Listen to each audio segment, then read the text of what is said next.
Hi అందరూ ఎలా ఉన్నారు? ఈరోజు మనం అరిసెలు చేసుకుందాము. అరిసెల కోసం కేజీ బెల్లం తీసుకున్నాను. ముందు రోజు రాత్రి నానబెట్టుకున్న బియ్యాన్ని ఉదయాన్నే ఆడించుకొని పిండి చేసుకొని తడి బియ్యమే కేజీ బెల్లానికి కేజీ పావు పిండి తీసుకున్నాను. ముందుగుంట బెల్లాన్ని తరుక్కొని ఒక గ్లాసు నీళ్ళు వేసుకొని కరిగించుకున్న తర్వాత వడకట్టుకోవాలి. పాకం వచ్చినంత వరకు ఉడికించుకొని కలుపుతూ ఉండాలి. ఈ అరిసెలకు మాత్రం గట్టి పాకం రావాలి, ఉండ అయినట్టుగా. గిన్నెలో కొద్ది నీళ్ళు ఉంచుకొని అందులో పాకం చూసుకోండి. ఉండపాకం అయ్యిందంటే అలా వస్తే పాకం అయినట్టుగా. ఆ పాకంలో కొద్దిగా నెయ్యి వేసుకొని నువ్వుపప్పు కూడా వేసుకొని వెంటనే పిండి వేసుకోవాలి. కొద్ది కొద్దిగా కలుపుతూ అలా పిండి వేసుకోవాలి. ఇందులో కావలిస్తే యాలక పొడి కూడా వేసుకోవచ్చు.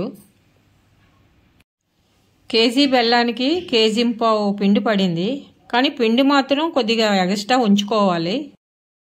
బెల్లాన్ని బట్టి పిండి పడుతుంది. వరిపిండిని కొద్ది కొద్దిగా వేస్తూ కలుపుతూ ఉండాలి. పాకం గట్టిగా అయిపోయిన దాకానే పిండి అంతా వేసిన దాకా అలా కలుపుతూనే ఉండాలి.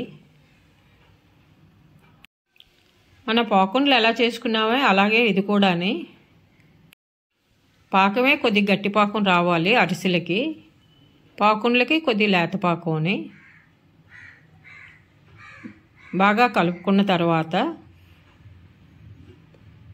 స్టవ్ కట్టేసి అందులో కొద్దిగా నూనె వేసుకొని ఉంచుకోవాలి. కొద్దిగా చల్లగా అయిన తర్వాత అరిసెల్లాగా ఒత్తుకోవాలి. మనం ఇందులో నువ్వుపప్పు వేసుకున్నాం కాబట్టి ఒత్తినప్పుడు వేయలేదు, కావలిస్తే మీరు వేసుకోండి. కళాయి పెట్టుకొని ఆయిల్ వేసి ఆయిల్ వేడెక్కాక అరిటాకు ఉంటే అరిటాకు మీద ఒత్తుకోండి, లేకపోతే చిన్న ప్లేట్ మీదైనా ఆయిల్ రాసి ఒత్తుకోవచ్చు. ఒక్కొక్కటి వేసుకొని వేగనివ్వాలి. వేగేటప్పుడు నువ్వుపప్పు తేలుతుందని పాకంలోనే వేసాను నువ్వుపప్పుని. ఇప్పుడు అద్దటం లేదు. అటు ఇటు కలుపుకొని వేగనివ్వాలి. వేగిని తీసుకొని 2 అట్ల పుల్లలు పెట్టుకొని ఒక్కొక్కటి అలా నొక్కుకోవాలి.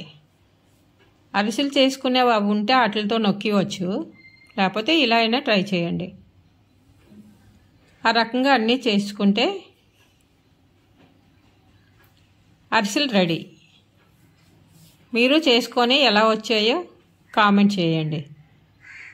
అప్పుడు పూర్వం అయితే ఇంకా గట్టి పాకం పెట్టేవారు, చేసుకోవడం కొద్ది కష్టం అనిపించేది. ఇలాగా గట్టి పాకం తీసుకున్నారంటే చాలా ఈజీగా చేసుకోవచ్చు. రాని వాళ్ళు కూడా చేసుకోవచ్చు. ఎవరికి నచ్చిన సైజులో వాళ్ళు చేసుకోవచ్చు అరిసెలు. కొందరు పెద్దవి కూడా చేసుకుంటారు. అరిసెలు కరకరలాడాలంటే బాగా గట్టి పాకం తీసుకోవాలి.